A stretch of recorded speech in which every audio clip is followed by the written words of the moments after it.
Hey, how you going? Uh, this is Boyflex71 on YouTube. This is Rob, really. Just want to talk about the BP oil spill off the Gulf of Mexico there. Now, there are a few things flying around on the internet. We don't know how accurate this is right now, but there have been people saying that the oil spill could well have been. Now, there's no validity in this yet, but it could well have been a training exercise gone wrong. They could have literally created a spill and then try to test themselves, I suppose, to see if they can block it or stop it. But I think it went a little bit out of control, and certain things that should have been done straight away were forgotten about under the panic. And when you consider that the skipper of the oil rig was literally a newbie, a new guy in the industry, a possibility he could have been only there for about a month at the most. So, you know, with a massive, well, one of the biggest oil rigs that BP have, and putting in charge someone who's very, I suppose I want to call it a virgin of the oil scene, in charge of one of the biggest bloody oil rigs in America, off the coast of America.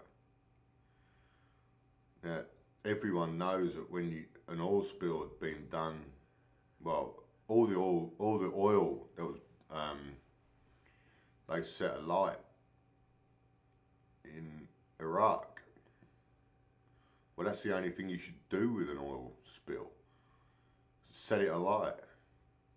They have these reverse valves that they can sort of hook on to the spill site, I suppose. And also they can just ignite that or blow it up, and it literally stops the flow in the source, you know. This would have only cost them about $500,000. I mean, what does it tell you, right, when nearly every single oil spill that we've had has been under control very, very quickly? The sheer fact that they're talking about leaving this for months, maybe even years, would actually tell you then that it will be disastrous for them to even hold on or hold back anymore. You know, it's a brilliant, brilliant excuse to carry on their carbon trading scheme, isn't it? You know, it's the perfect sort of disaster for them to push back push forward their agenda for the green revolution, the new world order green revolution. You know, and we all know one green job takes 2.2 normal jobs. So, you know, if they're thinking about putting all this into fruition, then the jobless totals will quadruple. If they really think that green jobs are the way to go, you need to make sure there's jobs for everyone, not just jobs for people that want to do them. You know, this is the new world order all the way. I mean, they're definitely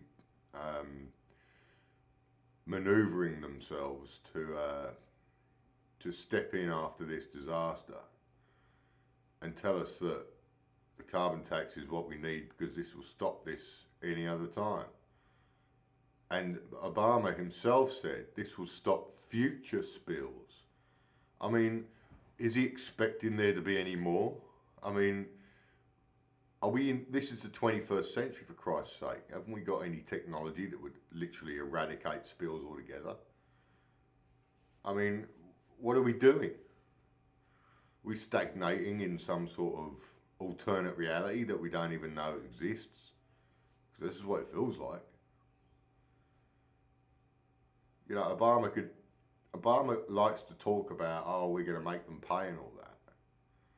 But the sheer fact is that the oil companies, the big CEOs, are members of the global elite. Just like the banking system. The CEOs of BP, Exxon, all that, have sat on the Bilderberg. They have. They've sat there and they've spoken of Bilderberg. Especially Tony Hayward. Tony Hayward, he dumped all of his shares a week before this disaster. You know, and to me that tells me, and he also told most of his investors in BP, sell up, sell up. And they were all told to dump their shares. So if that's not foreknowledge, then I don't know what is. You know, you really have to think to yourself, why they did that, why they got rid of their shares when BP at that time was doing okay, and they always seem to be. It doesn't stop them hiking up the price of oil now though, does it? Because this is going to really, really push the oil price up. This is another way to control the economy. I mean, everyone can debunk the conspiracy theories that are going around the internet.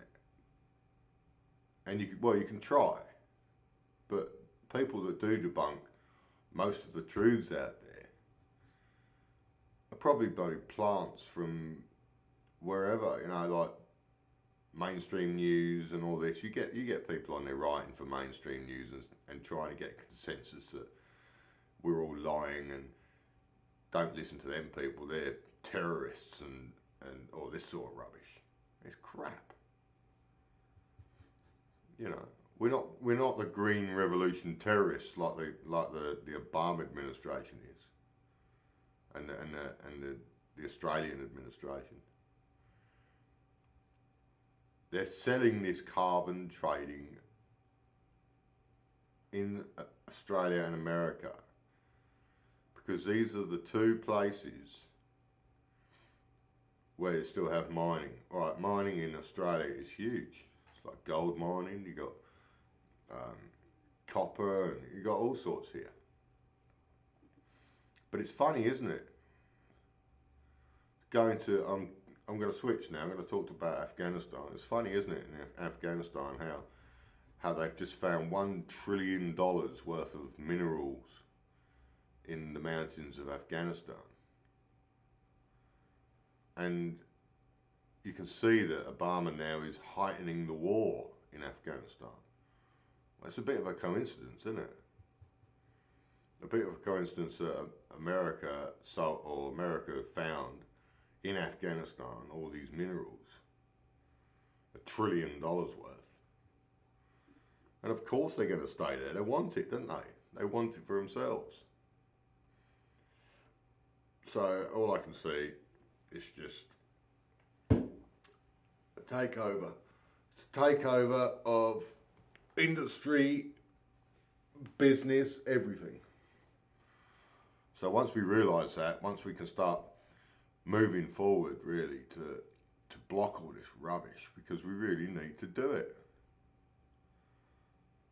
Okay, well, comment on this because I think I'm onto something here, but you know, it might be just all smoke, but I really think I'm onto something here. So if you want to comment, constructive comments, please. Thanks.